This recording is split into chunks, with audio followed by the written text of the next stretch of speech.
You really mean into improving competitive. Should you be playing more highly picked heroes and higher elo? You're silver. You mainly play Junkrat and Soldier and Symmetra, and wondered if you should try Sojourn. I'm gonna be honest with you. Okay? You could absolutely, without a doubt, play any of the heroes you just listed, and that's fine. Especially in silver, a lot of it's gonna be working on your mechanics, your movement, decision making, things like that. Hero selection and meta will not matter.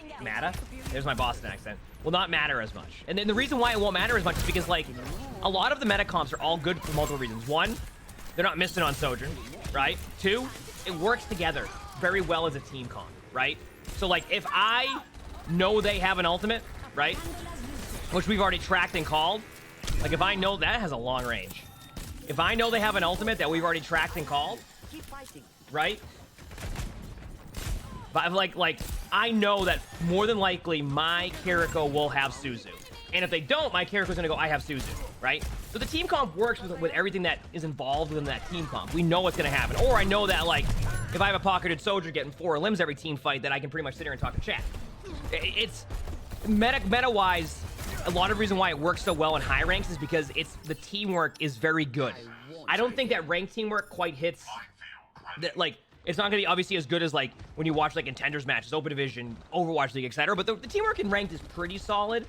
In GM, obviously, there's going to be games where you don't have that same teamwork or, like, etc. I mean, probably more often than not, you won't have, like, amazing teamwork. But it's still good enough to where, like, the comp is making sense at the time. You know what I mean?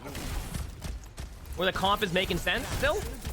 So, you know, when you're in silver, you don't have to really worry too much about playing the meta heroes, etc.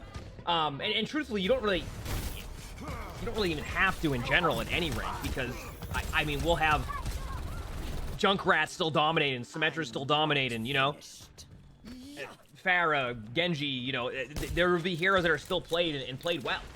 So a lot of it's gonna be working on your mechanics, your movement, a lot of like that. You don't have to worry too much about the meta.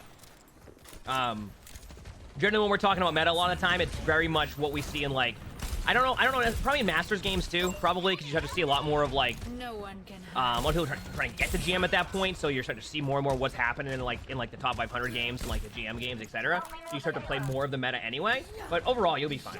I don't think, like, I would not worry about having to go pick up Sojourn and play Sojourn. It doesn't mean that, like, hey, listen, maybe you play Sojourn and you just start dominating, and that helps you a ton, because maybe, like, it's just you're just good at Sojourn. Next thing you know, you're climbing a ton. So yeah, I mean, you can try Sojourn, why not? But you don't, like, have to feel like you have to play Sojourn to climb. You know? All it takes to get out of gold? You're new to the game?